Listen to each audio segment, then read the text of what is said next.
ایسی روایات بھی ہمارے دوستوں نے نکال کے دکھائی ہیں جو ظاہر ہے محترم روایات ہیں کہ جناب سیدہ جناب علی المرتضیٰ سے ناراض ہو گئیں، خفا ہو گئیں، جناب سیدنا علی ان کو منا رہے ہیں، یا کسی ایک عمل سے آپس میں باہمی اختلافات، یہ روایات بھی تو موجود ہیں۔ اچھا، یہ آپ نے ایک دوسرا رخ چھیڑ دیا ہے۔ یہ اصل میں ایک بات کرنا چاہتا ہوں ویس بھائی، انصاف کا یہ زمانہ نہیں ہے۔ ہر بندہ اپنی 1.5 اینٹ کی مسجد بنا کے اس میں بیٹھا ہوا ہے، اور ہر بندے نے یہ جو مسلک کے حق اہل سنت ہے نا، جو سواد اعظم ہے، اس کو اپنے بزرگ کے ساتھ منسوب کر دیا ہے۔ یعنی یہ جو اوشین تھا، یہ جو بحر بے کنار جو ایک سمندر تھا، اس کو ندی نالے بنا دیا ہے۔ یعنی جو اپنے نام کے ساتھ بریلوی لکھے وہی سنی رہ گیا، جو مجدی لکھے وہی سنی رہ گیا، جو قادری لکھے وہی سنی رہ گیا، جو سہروردی لکھے وہی سنی رہ گیا۔ یعنی اپنے بزرگوں کے ساتھ اس کو جوڑ دیا ہے، اور جو ان کے بزرگ ہوتے ہیں، جو ان کے مربی ہوتے ہیں، جو ان کے مرشد ہوتے ہیں، ان کی بات کو اللہ ماشاءاللہ، سب کی بات نہیں کر رہا میں، ان کی بات کو انہوں نے حجت بنا لیا، دلیل بنا لیا۔ میں آپ کے سامنے حدیث پڑھوں گا نا، وہ کہیں گے جی اعلیٰ حضرت کا یہ موقف ہے۔ میں قرآن پڑھوں گا، وہ کہیں گے کہ مجدد الافسانی کا یہ موقف ہے۔ وہ بھائی قرآن میں سنا رہا ہوں، آقا علیہ السلام کی حدیث سنا رہا ہوں، آپ اعلیٰ حضرت کو آگے لا رہے ہیں۔ اعلیٰ حضرت ہمارے اکابر ہیں، بزرگ ہیں، ان کا ادب ہے، ان کا احترام ہے، ان کی رسپیکٹ ہے، ان کی تعظیم ہے، ان کی توقیر ہے۔ لیکن یہ کہاں لکھا ہے اگر کوئی اعلیٰ حضرت سے اختلاف کر دے تو وہ سنیے سے نکل گیا؟ یہ تو اعلیٰ حضرت تو ہمارے سب کانٹیننٹ میں ہے نا، بر صغیر میں، تو جو مغرب والے ہیں وہاں سنی کوئی بھی نہیں، وہ تو ان کو جانتے بھی نہیں کون ہے کہ کون نہیں۔ علماء کے علاوہ عام جو پبلک ہے، جو حضور سے محبت کرتی ہے، حضور کی اہل بیت سے، حضور کے صحابہ کی جو تعظیم کرنے والی پبلک ہے، عام سنی، وہ تو ان کو جانتے بھی نہیں ہوگے کون بریلی ہے، یہ بریلی کیا ہے، ان کو کیا پتا؟ تو اس کا مطلب وہ سنی نہیں رہے۔ اہل سنت جب آپ کہتے ہیں تو اس کا مطلب یہ ہوتا ہے وجماع، حضور علیہ السلام کی سنت اور حضور کے صحابہ کی سنت کو فالو کرنے والے، وہ ہیں اہل سنت و جماع۔ تو میں بھی بات کروں گا حضور کی سنت سے اور حضور کے صحابہ۔ اچھا، اب اگر یہ کہتے ہیں کہ جی اختلاف تم فلاں سے بڑے آگے ہو، فلاں سے بڑے آگے ہو، تو اعلیٰ حضرت امام احمد رضا خان بریلوی، انہوں نے اپنے اساتذہ سے اختلاف نہیں کیا، انہوں نے رسالہ لکھ مارا ہے سرکار ابو طالب علیہ السلام کے معذلہ کفر پہ، ان کے استاد ان کو مومن کہہ رہے ہیں، انہوں نے رسالے لکھ مارے، تو انہوں نے خود اختلاف کیا۔ تو ہم تو ان کو کوئی برا بلا بھی نہیں کہتے، ہم تو ان کا ادب کرتے ہیں، عزت کرتے ہیں، تعظیم اور توقیر کرتے ہیں، لیکن بات یہ ہے کہ ہم قرآن کو، احادیث کو اور حضور کے صحابہ کو، حضور کے اہل بیت اطہار کو فالو کرتے۔ تو اس کا جو آپ نے مجھے یہ سوال کیا ہے کہ جو کہا جاتا ہے کہ جی پاک سیدہ جو ہے مولا علی علیہ السلام سے ناراض ہو گئی، اس کا اعلیٰ حضرت سے کیا تعلق؟ تو صحیح بخاری میں موجود ہے۔ یہ میں اس لیے دے رہا ہوں نا کہ وہ کہتے ہیں کہ یہ حدیث انہوں نے نہیں پڑھی تھی، تم فلاں سے بڑے آگے ہو، انہوں نے بخاری نہیں پڑھی تھی، انہوں نے مسلم نہیں پڑھی تھی، تم فلاں سے بڑے آگے ہو۔ میں اس لیے ہی کہہ رہا ہوں، تھوڑا سا ان کو اس لیے میں مینشن کر رہا ہوں، ان کو ذرا اپنے ساتھ میں جوڑ رہا ہوں، ان کو مخاطب اس لیے کر رہا ہوں کہ ذرا میری طرف آؤ۔ یہ کب کہتے ہیں؟ یہ اس لیے کہتے ہیں کہ جب یہ ہماری بخاری میں یہ روایت موجود ہے جس کو آپ باغ فتح والی روایت کہتے ہیں کہ پاک سیدہ جب حضرت ابو بکر صدیق رضی اللہ تعالیٰ عنہ کے پاس گئی تشریف لے کے، یا کسی کو بھیجا، مختلف روایات آتی ہے، حضرت عباس بھی ساتھ گئے، کسی کو بھیجا بھی، خود بھی تشریف لے کے گئی، ساری روایات جمع کر رہا ہوں، ہماری سیاست بھری پڑی۔ تو انہوں نے اپنا جو ہے فدق کا مطالبہ کیا، یہ اپنا میراث کا مطالبہ کیا، تو سیدنا ابو بکر صدیق رضی اللہ تعالیٰ عنہ انہوں نے کہا جی لا نورث ما ترکنا صدقۃ، حضور علیہ السلام نے فرمایا تھا کہ ہمارا کوئی وارث نہیں ہوتا، ہم جو چھوڑ جائیں وہ صدقہ ہوتا ہے، فہو صدقۃ، وہ صدقہ ہوتا ہے۔ تو لہٰذا یہ فدق جو ہے یا خیبر کی جتنے بھی مال ہیں، جتنے بھی زمینیں ہیں، وہ میں آپ کو نہیں دے سکتا۔ تو اس پر وہ لکھا ہوا ہے ہماری کتابوں میں کہ پاک سیدہ پھر ابو بکر صدیق رضی اللہ تعالیٰ سے ناراض ہو گئیں تو تعلق ختم کر لیا، غاضبت فاجرت کے الفاظ لکھے ہوئے، ہاں جی لکھا ہوا بالکل، لا تکلمہ حتی ماتت، جب تک بی بی حیات رہیں۔ اہل سنت کے پوائنٹ آف ویو سے 6 ماہ، اہل تشیع میں 60 دن بھی ہیں، 90 دن بھی ہے، جب تک بی بی حیات رہیں تو انہوں نے ابو بکر صدیق سے کلام تک نہیں کیا، تعلق ختم کر دیا، اور مولا علی علیہ السلام کو وصیت کی کہ علی جو رات کی تاریکی میں میری نماز پڑھا دینا، نماز جنازہ۔ تو اسی طرح ہوا، بخاری میں لکھا ہوا ہے کہ مولا علی علیہ السلام نے ان کی نماز جنازہ رات کو پڑھا دی، اور ابو بکر اور عمر دونوں کو اطلاع نہ تھی، بخاری میں لکھا ہوا، کسی اور کتاب یہ کا بھی روایات ہیں کہ ہاں لفظ بلفظ بتا رہا ہوں، دونوں کو دعوت نہیں دی، خبر تک نہیں دی، ان کو بلایا بھی نہیں ہے، رات کو تدفین کر دی. مگر جنازہ پڑھانے کی بھی روایت موجود ہے. وہ دیگر کتب میں لو لیول کی جو ہماری کتابیں ہیں، طبقات ابن سعد ہوگی، تاریخی کتب میں انہوں نے وہ لے کے آئے ہیں، اس پر بھی میں بات کر سکتا ہوں. یعنی وہ ساری میڈ ان دمشق ہیں. ایک طرف ہمارے جتنے بھی اوپر سے لے کے نیچے تک آ جائیں، وہ سارے کہتے ہیں کہ قرآن کے بعد بخاری کا درجہ ہے. شیخ الاسلام ڈاکٹر محمد طاہر القادری، آج کے جو بہت جو انہوں نے کام کیا، کتابیں لکھی ہوئی ہیں، ان کے لیکچر موجود ہیں، ان کی کتابوں میں لکھا. وہ کہتے ہیں کہ جو مقام احادیث کی دنیا میں بخاری کا ہے وہ کسی کا نہیں. ایسا ہی امام ذہبی نے بھی کہا ہے، اوپر تک ہر ایک کا اس پہ اجماع ہے صحیح بخاری کی صحت کے حوالے سے. صحیح ہے تو ویسے بھی ٹھیک ہو گیا. تو جو بخاری میں روایت آ گئی، ٹھیک ہے نا، ایک تو ہوتا ہے نا کہ جس میں کنٹریڈکشن نہ ہو، کوئی تضاد نہ ہو، پھر تو کوئی مسئلہ نہیں، بخاری میں آ جائے، دوسری میں بھی آ جائے. اس میں تضاد آ رہا ہے. بخاری میں، مسند احمد بن حنبل میں، صحیح مسلم میں، مستدرک للحاکم میں، یہ بڑی کتابیں بتا رہا ہوں میں احادیث کی، ان میں موجود ہے کہ پاک سیدہ کی نماز جنازہ مولا علی علیہ السلام نے پڑھائی، اور شیخین کو بلایا تک نہیں، دعوت تک نہیں دی. یہ لکھا ہوا ہے. جو نیچے لیول کی کتابیں ہیں اس میں یہ روایت ملتی ہے. تو ہم ان کو پکڑیں کہ نیچے والی کو پکڑیں. ایک طرف آپ لوگ کہتے ہیں کہ آپ فلاں سے بڑے آ گئے، فلاں سے بڑے آ گئے، تو یہاں آ کے یہ معیار آپ کا کیوں بدل جاتا ہے؟ یہاں بھی بڑوں کو پڑھیں نا، ان کو دیکھیں کیا لکھ رہے ہیں، بخاری کیا لکھ رہے ہیں، مسلم کیا لکھ رہے ہیں. اور یہ صحیح سند ہے، اس کی سند میں بھی ضعف نہیں ہے، اتصال ہے بالکل. حدیث متواترہ بھی، حدیث مشہورہ بھی ہے.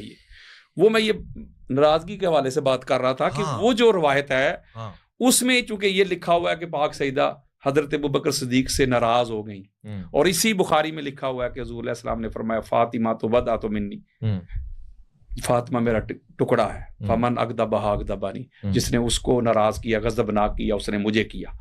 اور جو طبرانی نے اور دیگر کتب میں جو روایت ہے، وہاں آقا علیہ السلام نے فرمایا ان اللہ یغضب لغضبک ویرضی لرضاک، اے فاطمہ جس سے تو ناراض ہوتی ہے اس سے اللہ ناراض ہو جاتا ہے، اور جس سے تو راضی ہوتی ہے اس سے اللہ راضی ہو جاتا ہے. یہ چونکہ ہماری کتب میں یہ روایات موجود ہیں، یہ ساری کی ساری اور صحیح روایات ہیں، کوئی بندہ بھی اس کا انکار نہیں کرتا ہے، چاہے جو گزر گئے وہ بھی، جو موجودہ ہیں وہ بھی. کوئی ایک بندہ ایسا نہیں ملے گا جو ان روایات کا انکار کرے.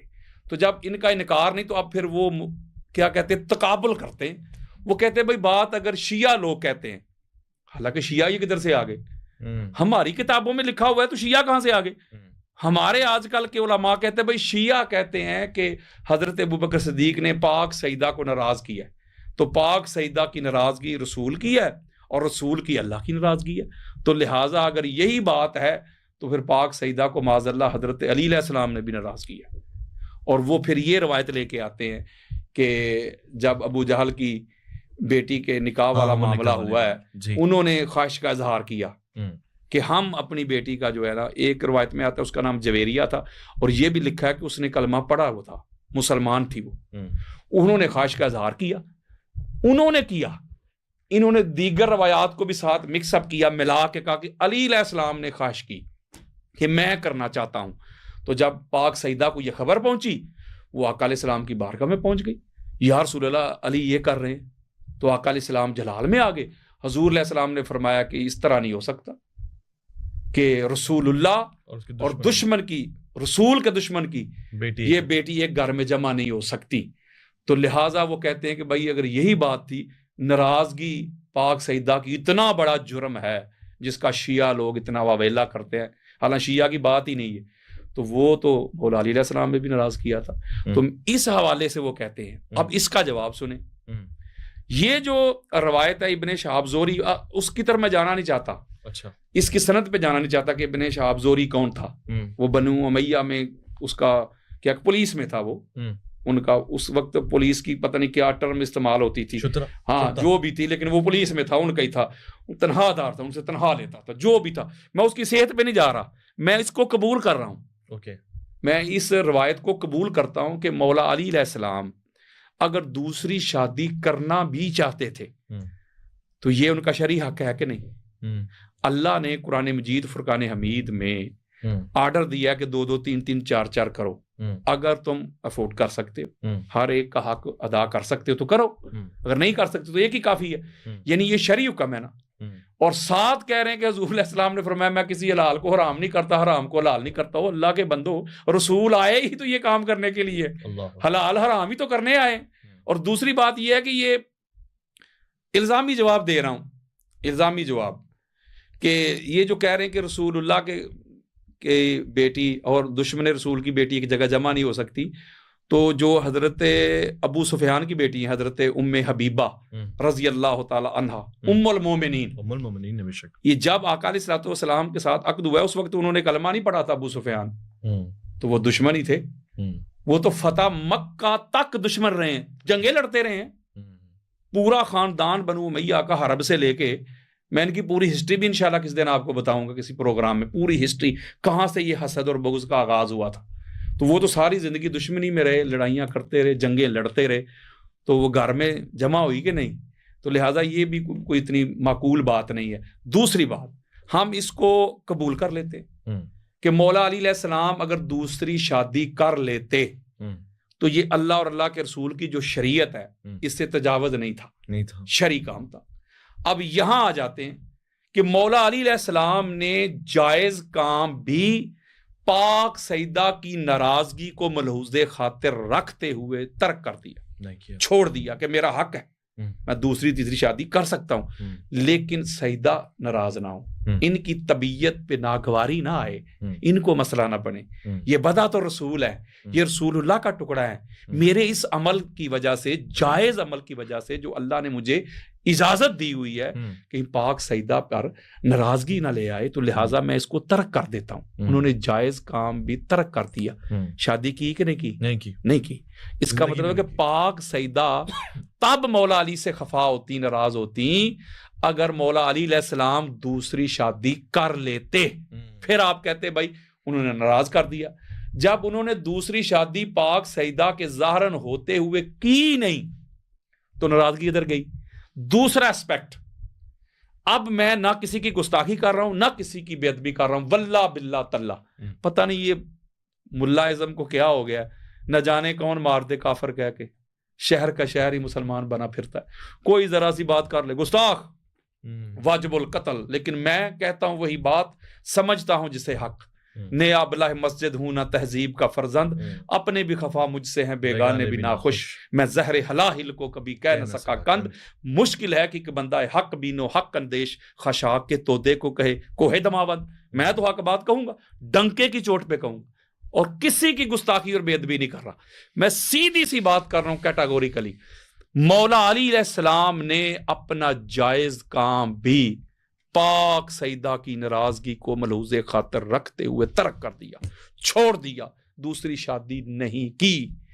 اب ہم یہ بات مان لیتے ہیں حضرت ابوبکر صدیق نے کہا تھا لا نور سو ما ترکنا ہوا صدقۃ.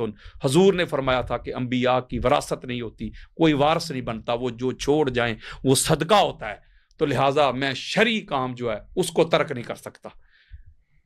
مولا علی علیہ السلام نے پاک سیدہ کی خاطر شرعی کام ترک کر دیا، سیدہ ناراض نہ ہو. ادھر حضرت ابوبکر صدیق کو یہ کہنا چاہیے تھا کہ اے سیدہ، حضور نے یہ فرمایا کہ ہمارا کوئی وارث نہیں ہوتا، لیکن آپ آ گئی، آخری جملہ، آپ آ گئی ہیں، آپ تشریف لے آئی ہیں، یہ سارا کچھ آپ کے بابا کا ہی اور آپ کا ہی تو ہے، ہمارا کیا ہے؟ سارا کچھ میں بھی آپ کا ہی نوکر اور آپ کا ہی غلام ہوں، آپ کے بابا کا ہی غلام ہوں، یہ سارا کچھ آپ ہی کا تو ہے، سارا کچھ آپ کے قدموں پہ ڈھیر کر دیں. سوال یہ ہے کہ آپ بتائیں گے کہ خلیفۃ الرسول کو کیا کہنا ہے کیا نہیں کہنا، اور دوسرا بحیثیت خلیفہ وہ جو حکم دے رہے ہیں، اور یہاں پر ایک گھر کی بات ہے، کیا یہ تقابل برابر ہے؟ ہاں بالکل، یہ بہت ویلڈ کوسچن ہے آپ کا. میں یہ بات سمجھانے کی کوشش کر رہا ہوں، میں بات کر رہا ہوں ناراضگی کے پوائنٹ آف ویو سے. وہ کہتے ہیں کہ اگر ناراضگی پاک سیدہ کی اتنا بڑا جرم ہے جتنا واویلا مچا رہے ہیں، یہ شور و غوغا کر رہے ہیں کہ ابوبکر صدیق نے ناراض کر دیا بی بی کو، تو وہ مولا علی نے کیا. تو میں اس کا جواب دے رہا ہوں، الزامی جواب دے رہا ہوں کہ اللہ کے بندو، اگر یہی بات ہے، آپ کی بات مان لیتے ہیں، تو مولا علی علیہ السلام نے تو جائز کام بھی چھوڑ دیا، پاک سیدہ کو ناراض نہیں کیا، چھوڑ دیا. مرتے دم تک مولا علی علیہ السلام پر راضی نہیں. تو کیا ابو بکر صدیق جو ہیں، آپ اس کمپیرزن کا جواب، میں اس پوائنٹ آف ویو لوگ جو کمپیئر، ہاں اس کا جواب دے رہا ہوں کہ پھر اگر آپ کی بات مان لی جائے تو پھر حضرت ابو بکر صدیق بھی ایسا ہی کرتے نا، کہ بات تو میری ویلڈ ہے جو میں کہہ رہا ہوں، لیکن چونکہ یہ آپ کی طبیعت پہ ناگوار گزر رہی ہے تو لہٰذا میں اس کو ترک کرتا ہوں، جی سارا کچھ آپ کے قدموں پہ نچھاور کر دیتا ہوں۔ میں تو اس پوائنٹ آف ویو سے بات کر رہا ہوں، بالکل میں ان کا جواب دے رہا ہوں، یعنی جس کو الزامی جواب کہتے ہیں۔ ٹھیک ہو گیا یہ، اچھا یہ آپ نے بات میرے سامنے رکھ دی قبلہ، انتہائی قیمتی وقت ہے اور اس میں سے ایک ایک چیز چننا بالکل ایسے جیسے کہ کوئلے کی کان سے ہیرے تلاش کرنا۔ جناب سیدہ سلام اللہ ابیہا و آلہا، میں اس بات سے دور نہیں رہنا چاہتا کہ آپ کا مقام و مرتبہ محشر میں کیا ہوگا، روز محشر کس انداز سے آپ تشریف لائیں گی اور امتیوں کے لیے آپ کو کس طرح سے پہچان کروائی جائے گی۔ اللہ اکبر کبیرہ۔ پاک سیدہ کے حوالہ سے جو آپ کی آمد کے حوالے سے جو روایات ملتی ہیں، جو ہماری کتب میں موجود ہیں، امام حیثمی نے اس کو لیا ہے، خطیب بغدادی نے اس کو لیا ہے، امام طبرانی نے لیا ہے، ام المومنین حضرت عائشہ صدیقہ رضی اللہ تعالی عنہا انہوں نے اس کو روایت کیا، حضرت ابو ایوب انصاری نے ان کو روایت کیا، کثرت کے ساتھ یہ روایات ملتی ہیں الفاظ کے رد و بدل کے ساتھ۔ تو میں گھر کی بات ہے، گھر والوں سے ہی پوچھتے ہیں۔ ام المومنین حضرت عائشہ صدیقہ رضی اللہ تعالی عنہا روایت کرتی ہیں، آپ روایت کرتی ہیں کہ تاجدار کائنات تاجدار امم نے مجھے بتایا کہ جب محشر کا میدان سج جائے گا ساری کائنات جمع ہو جائے گی، تو جب پاک سیدہ کی آمد ہوگی، یہ بڑی لطیف بات ہے، ساری کائنات جمع ہے، یعنی انبیاء بھی جمع ہے، انبیاء کی ازواج بھی جمع ہے، ان کی امہات بھی جمع ہے، ان کی بیٹیاں بھی جمع ہے، کائنات کے جتنے بھی اولیاء صلحاء وہ بھی جمع ہے، بڑے بڑے بادشاہ بھی جمع ہے، ساری کائنات جمع ہے۔ حضور فرماتے ہیں کہ جب میری بیٹی فاطمہ آئے گی، اللہ کے عرش سے ایک صدا آئے گی، ایک ندا آئے گی، یا اہل الجمع نکسوا رؤسکم وغضوا ابصارکم حتی تمر فاطمہ بنت محمد، اے معاشر والو، اہل الجمع کا لفظ استعمال ہوا ہے۔ اب میں ایک سوال کرتا ہوں کہ اہل الجمع میں انبیاء شامل نہیں ہیں؟ سب شامل۔ یہ بخاری میں روایت موجود ہے کہ ہم آدم علیہ السلام کی طرف جائیں گے، وہ کہیں گے کسی اور کی طرف جاؤ، پھر موسیٰ علیہ السلام کی طرف جائیں گے، پھر ہارون کی طرف جائیں گے، پھر عیسیٰ کی طرف جائیں گے، وہ بھائی ادھر ہوں گے تو جاؤ گے نا۔ اس کا مطلب انبیاء جو ہیں وہ اہل الجمع میں شامل ہیں کہ نہیں ہیں؟ سارے انبیاء بھی ہوں گے، ان کی ازواج بھی ہوں گی، پوری کائنات ہوگی۔ یہ پروٹوکول کسی اور کے لیے نہیں ہے۔ مولا حضرت آسیہ آ رہی ہیں، اللہ نے کہا آنے تو ویلکم۔ مولا حضرت آمنہ آ رہی ہیں، ویلکم کہو، خوش آمدید کہو، ویلکم کہو، جنت میں بھیجو۔ مولا حضرت مریم آ رہی ہیں سلام اللہ علیہا، خوش آمدید کہو، ویلکم کہو۔ حضرت سارہ آ رہی ہیں، ویلکم کہو۔ حضرت ہاجرہ آ رہی ہیں، ویلکم کہو۔ حضرت کلثوم آ رہی ہیں موسیٰ علیہ السلام کی سسٹر، ویلکم کہو۔ مولا فاطمہ تو زہرا آ رہی ہیں، اللہ نے کہا رک جاؤ، ندا آئے گی محشر والو، گردنیں جھکا لو۔ مولا جھکا لی، نظریں نیچی کرو، اللہ اکبر۔ فاطمہ بنت مصطفیٰ تشریف لا رہی ہیں، 70,000 حوروں کے جرمٹ میں اماں کہتی ایک کلر کا لباس ہوگا، پاک سیدہ تشریف لے کے جائیں گی۔ اویس بھائی یہاں میں نے ایک جملہ کہنا، اللہ تعالیٰ آپ کو سلامت رکھے، ذرا اس حدیث کی ڈیپ پہ جائیں۔ حضور کے آپ فرما رہے ہیں کہ جب میری بیٹی فاطمہ آئے گی تو اعلان ہو جائے گا کہ گردنیں جھکا لو، نظریں نیچی کر لو۔ اور یہ انبیاء بھی اس میں شامل ہے۔ جس بی بی کی آمد پہ، جس بی بی کا پروٹوکول یہ ہے، جس بی بی کی تعظیم، توقیر، ادب، احترام کا یہ عالم ہے کہ انبیاء کو گردنیں جھکانے کا آرڈر آ رہا ہے، تو امتی کس کھیت کی مولی ہیں؟ اللہ اکبر۔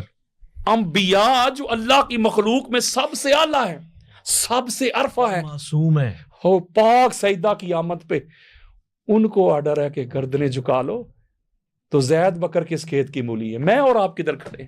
یہ پروٹوکول، یہ عزت افزائی پوری کائنات میں فقط پاک سیدہ فاطمہ الزہرا سلام اللہ علیہ ان کے حصہ میں آئی ہے۔ اللہ اکبر۔ دیکھیں کیا مقام ہے، خدا کی قسم کیا پروٹوکول ہے۔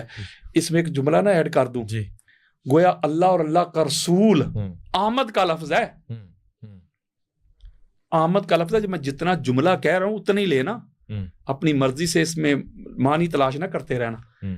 یعنی پاک سیدہ کی آمد پہ یہ پروٹوکول ہے. یعنی اللہ اور اللہ کا رسول ایک میسج دے رہے ہیں لوگوں، جب فاطمہ آئے نا میں محمد بھی کھڑا ہو جاتا ہوں. اللہ اکبر. اور پوری کائنات کو اللہ کی طرف سے آرڈر آ جاتا ہے جب فاطمہ آئے. ہائے ہائے ہائے ہائے، ان کی تعظیم اور توقیر میں کھڑے ہو کے نظریں جھکانی ہے، گردنیں جھکانی ہے. یہ آرڈر ہے انبیاء سمیت. سبحان اللہ سبحان اللہ، کیا جملہ ہے. تو پھر مجھے بتائیں کہ یہ ایک بات اور میرے مائنڈ میں آ گئی اسی تعظیم کے حوالے سے، اور وہ بھی جامع ترمذی میں ہے. حضرت انس بن مالک روایت کر رہے ہیں رضی اللہ تعالی عنہ. جامع ترمذی ہماری سیاستہ کی تیسری سب سے بڑی کتاب، اہل سنت کے سر کا تاج، اس میں روایت موجود ہے. اور حدیث صحیح، حدیث متواترہ بھی مشہورہ بھی. کسی ایک امام اسما اور رجال نے اس حدیث پر بحث نہیں کی، جرا نہیں، اعلیٰ درجے کی حدیث ہے. انس بن مالک کہتے ہیں میں اپنے گھر میں سویا ہوتا، نماز فجر سے پہلے آقا علیہ السلام کی آواز سنتا، بلند آواز. انس بن مالک اے صحابی رسول کون سی آواز؟ وہ کہتے کہ رسول اللہ صلی اللہ علیہ وآلہ وسلم کا معمول یہ ہوتا کہ فجر سے پہلے پاک سیدہ کے دروازے پہ آ کے کھڑے ہو جاتے. ہائے ہائے ہائے. اور کھڑے ہوتے، مقصد کیا تھا؟ ان کو بیدار کرنا، نماز کے لیے پیغام دینا، یہ اصل مقصد تھا. تو دروازہ نوک نہیں کرتے تھے، آواز نہیں دیتے تھے اے علی اٹھ جاؤ، فاطمہ اٹھ جاؤ، حسنین اٹھ جاؤ، نوک نہیں کرتے تھے. کیا کرتے؟ الصلاۃ یا اہل البیت، الصلاۃ یا اہل البیت، انما یرید اللہ لیذھب عنکم رجس اہل البیت ویطہرکم تطہیرا. نماز کا وقت ہو گیا ہے میری فاطمہ، نماز کا وقت ہو گیا ہے میری فاطمہ. تم سوئے ہوئے ہو پھر بھی پاک ہو، تم بیدار ہو جاؤ گے پھر بھی پاک ہو. یہ بات بڑی توجہ طلب ہے. آقا علیہ السلام نے اس دروازے پہ کھڑے ہو کے فرمایا لوگو فاطمہ الزہرا کے اس دروازے کے آداب یہ ہیں، اس کا پروٹوکول یہ ہے کہ میں نبیوں کا سلطان، میں سید الانبیاء بھی اس دروازے پہ آ کے کھڑا ہو کے درود پڑھتا ہوں ان پر، سلام پڑھتا ہوں ان پر میں. تو تمہارے لیے بھی میری سنت ہے کہ اس دروازے پہ آنا ہے، ان کو نام لے کے مخاطب بھی نہیں کرنا، آوازیں بھی بلند نہیں کرنی، آوازیں بھی اونچی نہیں کرنی. ادھر کھڑے ہونا ہے تو صرف ان پر درود و سلام پڑھنا ہے. کیا کرنا ہے؟ درود و سلام پڑھنا ہے. اور دیکھیں بلا تشبیہ و بلا مثال، جب ماہ رمضان آتا ہے ہمارے اس معاشرے میں، اس سوسائٹی میں کچھ لوگ ہوتے ہیں جو ہمیں بیدار کرنے کے لیے آتے ہیں سحری کے لیے. کوئی نعتیں پڑھ رہا ہوتا ہے اور ہمارے ادھر پنجاب میں کوئی وہ ڈھول بجا رہا ہوتا ہے. مقصد کیا تھا؟ کہ بیدار کرنا، سحری کے لیے اٹھ جائیں لوگ. تو وہ جو لوگ آتے ہیں اویس بھائی بیدار کرنے کے لیے، وہ میرا خیال ہے کسی گاؤں کا نمبردار تو نہیں آتا، یا چودھری صاحب بھی نہیں آتے، یا ایم پی اے یا ایم این اے صاحب یا کوئی پیر صاحب تو نہیں آتے، عام بندے بلا تشبیہ و بلا مثال. میں اس کو کمپیریزن نہیں کر رہا، اس مثال کو ادھر ہی پھینک دو. تاجدار کائنات اس دروازے پہ کھڑے. اور یہ میں اہل سنت کی کوئی 150 کتابیں آپ کو دیتا ہوں، 150 کتابیں. حضور نے فرمایا انبیاء کے گھر وہ گھر ہیں جن پہ اللہ کا درود و سلام آتا ہے، یہ وہ گھر ہیں جس گھروں میں اللہ کا ذکر ہوتا ہے. حضرت ابو بکر الصدیق رضی اللہ تعالی عنہ، آپ نے پاک سیدہ کے دروازے کی طرف اشارہ کرتے ہوئے کہا یا رسول اللہ کیا یہ گھر بھی ان گھروں میں شامل ہے؟ پاک سیدہ کا گھر ان گھروں میں شامل ہے؟ تو میرے اور آپ کے پیارے آقا فرماتے ابو بکر صرف شامل ہی نہیں، ان تمام گھروں میں سب سے افضل گھر ہے. اللہ اکبر. دیکھ لیں جس گھر کی تعظیم یہ ہے، ایسا ہی پاک سیدہ کے دروازے کا یہ پروٹوکول ہے کہ یہاں آوازیں بھی اونچی نہیں کرنی. اور دوسری روایت بھی آپ نے سنی ہوگی تعظیم پاک سیدہ کے والے سے بات کر رہا ہوں، جو ام المومنین حضرت عائشہ صدیقہ ہی روایت کرتی ہے، چونکہ گھر کے اندر کا معاملہ ہے نا، تو گھر والے ہی روایت کریں گے، باہر والے تو نہیں جا سکتے. اماں روایت کرتی ہے کہ جب پاک سیدہ اپنے بابا جان کو ملنے کے لیے آتی، رحب بہا وقام الیہا فاخذ بیدہا فقبلہا وجلس فی مجلس، اپنی جگہ پہ بٹھاتے. آقا علیہ السلام دروازے پہ جاتے، ویلکم. رحب بہا کا مطلب کیا ہے؟ خوش آمدید میری بیٹی، ویلکم، جی آیا نو. اور دروازے تک جاتے، ہاتھ پکڑتے، فقبلہ اسے چومتے، ساتھ لگاتے. اور اپنی نشست پہ جس نشست پہ جبریل قرآن لے کے آتا تھا اس نشست پہ پاک سیدہ کو بٹھاتے، ساتھ کھڑے ہو جاتے. یہ ایک بڑی خاص بات ہے. یہ جو پاک سیدہ کی آمد پہ رسالت کھڑی ہو رہی ہے، ہائے ہائے ہائے. ایک بات نہ ادھر کہوں بلا تشبیہ و بلا مثال، امام احمد بن حنبل اپنی مسند میں یہ روایت لے کے آئے. آقا علیہ السلام فرماتے ہیں کہ جب میں جنت کا افتتاح کروں گا، جنت کا فیتا کاٹوں گا، تو بلا تشبیہ و بلا مثال استقبلانی جبار القہار، اپنی شان کے مطابق اللہ خود آگے بڑھ کر میرا استقبال کرے گا. اور دوسری روایت جو امام شرانی لے کے آئے، ناسبی بندہ، حضور فرماتے ہیں معراج کی رات جب میں لا مکان کی آخری حد بھی کراس کر گیا، ایک صدا آئی، ایک آواز آئی، کف یا محمد ان ربک یصلی، اے پیارے مصطفیٰ رک جائیے، ٹھہر جائیے، آپ کا رب، آپ کا خدا آگے بڑھ کے آپ کا استقبال کرتا ہے. میں ایک جملہ کہنے لگا ہوں اویس بھائی، جس شخصیت، جس پرسنالٹی کے لیے اللہ اپنی شان کے مطابق استقبال کے لیے کھڑا ہو جائے، وہ ہستی جس فاطمہ الزہرا سلام اللہ علیہا کی تعظیم کے لیے کھڑی ہو جائے، اس فاطمہ الزہرا کی عظمت کا کیا عالم ہوگا. بہت بڑی بات، ساری کائنات کھڑی ہو رہی ہے، حضور نہیں کھڑے ہو رہے. بہت بڑی بات. تو یہ ہے پاک سیدہ کی تعظیم اور توقیر کا عالم. اللہ اکبر، اللہ اکبر.